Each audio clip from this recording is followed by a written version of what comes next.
kamu nak buat boleh lah. Okey. Ini ulang kaji kita lah, ringkas kemahiran saintifik. Lihat ini, muka surat 11. Yang ini inilah. Okey, tadi kemahiran saintifik tadi terbahagi kepada dua, iaitu kemahiran proses sains. Ni kemahiran proses sains tengah-tengah ni, dan kemahiran manipulatif. Kemahiran proses sains ada 12. Ikut juga ada 12. Mana 12 tu kira ni? Yang gambar mata ni. 1, 2, 3, 4, 5, 6, 7, 8, 9, 10, 11, 12. Ada 12 ni. Kecil-kecil, bulatan kecil ni. Itu adalah kemahiran proses sains. Kemahiran manipulatif pula ada 5. Yang mana 5? Ni yang bulatan besar dekat tepi ni. 5 ni. Okey. Kita tengok kemahiran proses sains yang memerhati ni apa? Mungkin dalam eksperimen tu, contoh eksperimen untuk menguji bahan tu sifat kimia dia asid ke alkali. Jadi pemerhatian kamu cakap apa? Oh, kalau asid ni dia tukar kertas litmus biru jadi merah. Kalau bahan alkali ni dia tukar kertas litmus merah jadi biru. Itu pemerhatian. Bila kata pemerhatian ni bukan pakai mata saja, dia pakai semua deria kamu. Dia rasa kamu deria lidah, bau, sentuhan, pendengaran. Itu dia pakai itu. Nama je memerhati. Jangan cakap memerhati pakai mata je. Dia pakai semua deria tu. Okey. Lagi mengelas. KPS kedua mengelas. Mengelas ni mengasingkanlah sesuatu benda ke ikut kategori dia, ciri-ciri dia. Contoh, cikgu bagi kamu satu kumpulan objek, ada pemadam, ada pensil, ada batu, ada paku, pin, kain, tisu. Kamu kelaskan ni, asingkan ikut apa sesuai. Okey, saya nak asingkan ikut kumpulan yang tenggelam dalam air. Satu lagi kumpulan yang terapung di permukaan air. Itu mengelas. Okey. Lagi KPS yang ketiga, mengukur dan menggunakan nombor. Mengukur dan menggunakan nombor ni bukan ukur pakai pembaris saja. Apa-apa yang melibatkan nombor lah. Mungkin antaranya ukur panjang kan, ukur panjang tinggi kawan, ukur jarak daripada kantin hingga ke kelas kamu, berapa jarak dia. Itu. Ataupun timbang berat. Berapa berat Irfan? Berapa berat buah tembikai? Menggunakan nombor kan, berat, jisim. Ataupun waktu. Berapa daripada sekolah jalan kaki pergi ke rumah? Berapa masa yang dia ambil? 30 minit. Daripada kantin pergi tandas, berapa masa yang dia ambil? 5 minit. Itu masa, menggunakan masa. Bukan setakat ukur panjang je masa. Okey, lagi membuat inference. KPS yang keempat, membuat inference. Inference ni ramalan ataupun alasan lah, sebab. Contoh kamu nampak baju kawan kamu basah. Berikan inference, kenapa baju kawan kamu basah? Ada jawab, kena hujan. Inference pertama. Inference kedua, peluh. Inference ketiga, baju dia basah sebab air tumpah. Itu inference. Okey, alasan kenapa baju dia basah. Tapi biasa inference ni benda yang logik lah. Okey. Yang sebab kenapa baju basah? Baju dia basah sebab matahari panas. Takkan. Kalau matahari panas, kering lah. Okey. Lagi membuat hipotesis. Hipotesis ni kesimpulan. Kesimpulan daripada eksperimen tu. Kan? Contohnya hipotesis.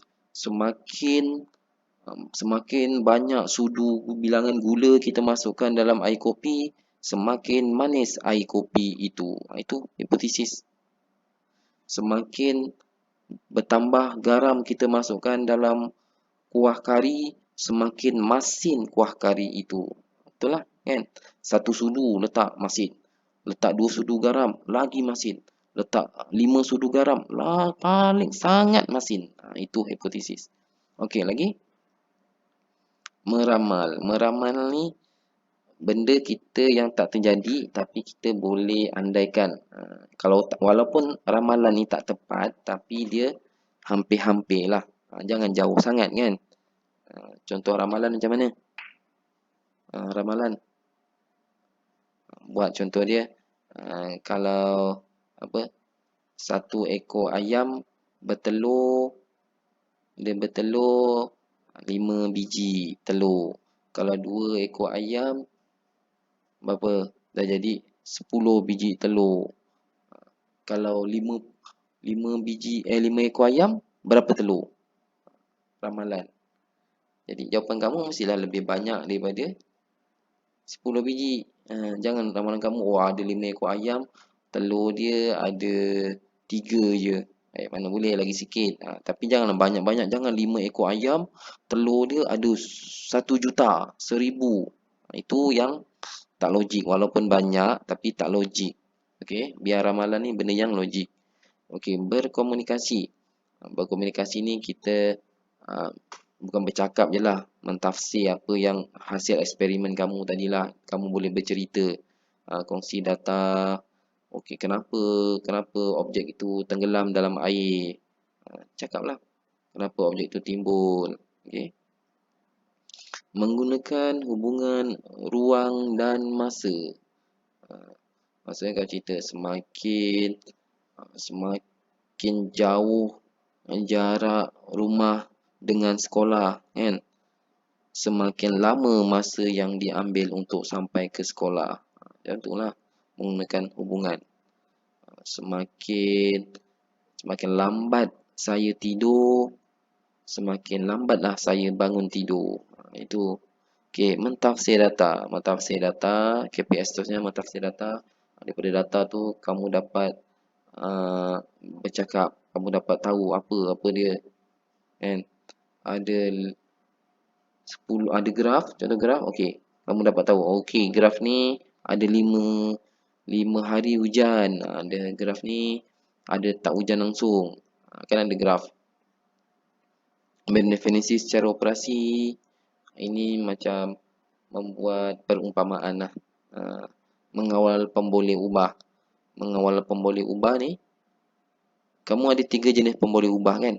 Pemboleh ubah dimanipulasi, pemboleh ubah bergerak balas, pemboleh ubah dimalarkan. Jadi dalam eksperimen ada 3 pemboleh ubah ni. Kamu boleh tahu. Okey, mengeksperimen. Mengeksperimen ni, kamu menjalankan penyiasatan, kamu gunakanlah langkah-langkah dia yang betul. Okey. Ini yang kelima, yang 5 kat tepi ni adalah kemahiran manipulatif. Menggunakan dan mengendalikan peralatan dan bahan dengan betul. Menggunakan dan mengendalikan. Contohnya kamu nampak ni bekas bika silinder. Kamu tahulah nak buat apa, isi apa dalam tu, kan? Jangan guna bika tu ni kamu guna buat cawan, buat minum. Maksudnya kamu tak tahu nak gunakan peralatan tu, apa tujuan dia, kan? Guna apa? Stetoskop macam doktor tu. Orang nak dengar degupan jantung kan? Kamu boleh dengar letak dekat mana? Letak dekat lutut lah. Mana nak dengar apa kat lutut? Okay? Itu menggunakan bahan atau alatan dengan betul. Lagi ni, melakar spesimen peralatan dan bahan sains dengan betul. Spesimen ni bahan uji kaji lah. Contoh kamu ambil daun kan, itu spesimen lah. Ambil katak, itu spesimen, bahan. Melakar ni lukis. Walaupun kamu lukis tak jadi, tapi lakar ni biarlah nampak benda tu kan. Jangan suruh lukis daun. Okey, daun, lukis gambar daun ni. Kamu lukis jadi kereta pula. Biarlah hampir-hampir, itu melakar.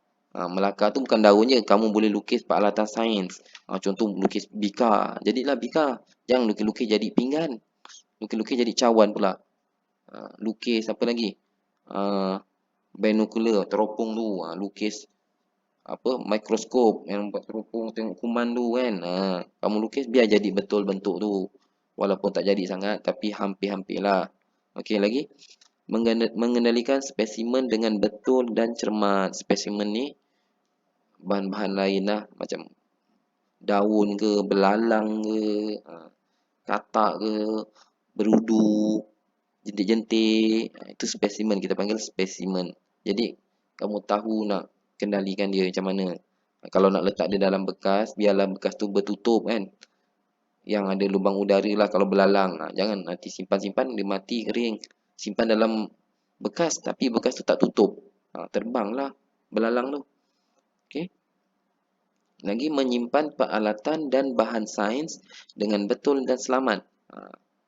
Kamu tahu kat mana kamu ambil benda tu, simpan balik situlah. Jangan kamu ambil bika tu, ambil dekat laci atas. Nanti lepas dah guna, kamu letak atas meja je. Letak, simpan dekat laci lain. Laci nombor 2, laci bawah. Letak, simpan benda tu, alat tu di tempat yang kamu ambil. Di tempat yang betul dan selamat.